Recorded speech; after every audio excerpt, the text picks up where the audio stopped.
All right, welcome to a wet Riverside Park. Had to park my car across the creek or river in order to get to the stadium. So you acknowledge all the risks of one with a ticket. I don't know who still plays here, but I gotta say that's a nice little way to go to the baseball game.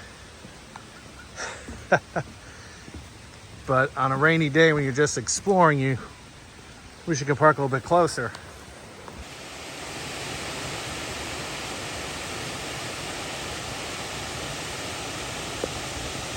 All right, so we're looking at a ballpark that was built in accordance to the original structure dating back to the early 20th century.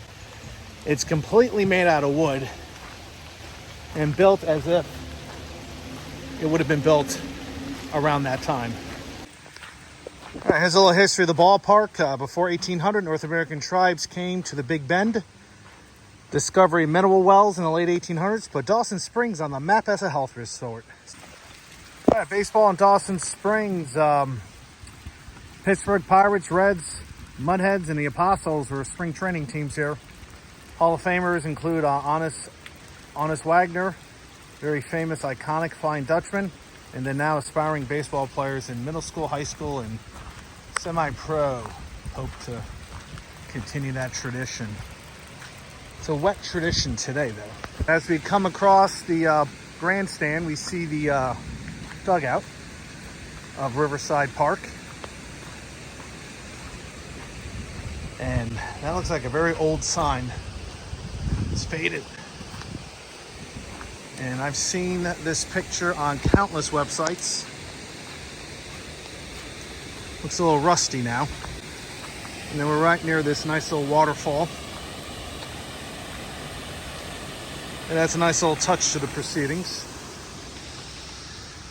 I'm gonna say if this was still used for some kind of semi-collegiate baseball, this would be a very nice little ballpark. Very different than what you might be used to. But there it is. And this does feature some unique little aspects. Not only do you have a covered grandstand, I guess you have a covered picnic area. Helps out today. Looks like those fans are gone.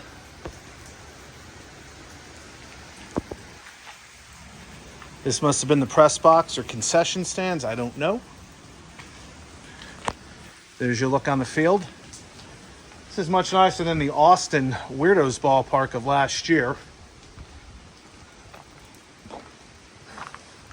A lot of space here between the backstop and here. A lot of space. Home of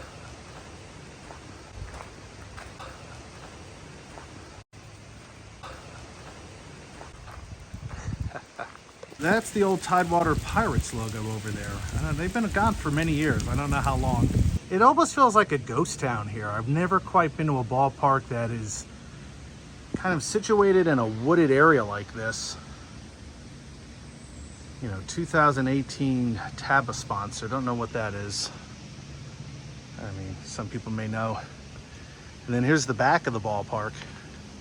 As you can tell, it's here.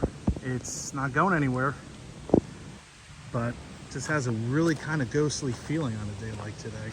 Let's see what this is all about. Look at that. Small, quaint. Probably not there's probably the press box right there. Probably not the most comfortable place to see a game, but I think it was built on the original plans of the ballpark that once stood here. And here are your box seats. I gotta tell you, this is quite the charming little place to see a game. I have not seen baseball structures anywhere near this type. And to build one on the specific blueprints, just too bad it doesn't host anything during the summer. Well, it's a good thing it is covered because we would be rained on right now. Looks like the roof is still holding up. I'm dry as a bone right now. Looks like it's clearing up. Hopefully by the time we get to Paducah, which is I think about a half hour away, skies will be fine for a game tonight. I just hate driving 4 hours and then you get there and it rains and everything is just washed out. That's the worst for a ballpark travel, even though I just see a crack of lightning in the distance. It's a cool little ballpark. I like it.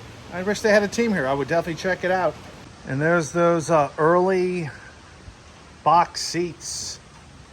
Probably cost an extra nickel when this place was originally built. Still holding up pretty soundly.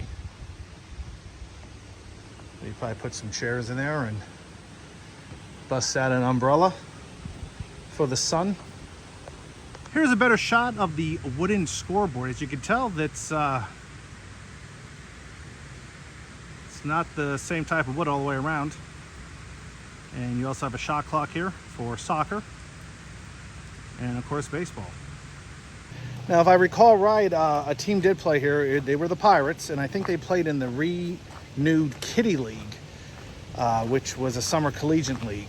And I think some of those teams wind up joining the Ohio Valley League. The Pirates moved in 2012 to Elmer Kelly Stadium, just 18 miles north in Madisonville. They're now known as the Miners in the Ohio Valley League. I don't know the whole history about this ballpark. I just happened to notice Dawson Springs was on my way. I pulled over, typed in the address, and about 3 miles down the road, this popped up. But getting here might have been a little bit of a problem. You probably parked on the opposite side of the river. You walked over here, which was probably a nice little feature. But, you know, you like to be a little bit closer, even though I'm sure no balls would hit your car and break a window. This is the bridge we just crossed. Like I said, a nice little entrance to a ballpark. Maybe the way it was over 100 and some years ago. And then here's a creek or river that you walk over. And we'll take a nice little look over here. Very common sounds for a day like today. See, it's clearing up in the distance. Well, this is Mark the Ballpark Hunter. I hope you enjoyed your time checking out Tradewater Park. If you're ever in the area, check this out. It's a little bit of a wonky way to get inside, but that's what makes it worth hunting. So, until next time, my friends, happy hunting. This is Mark. We'll see you soon. Adios.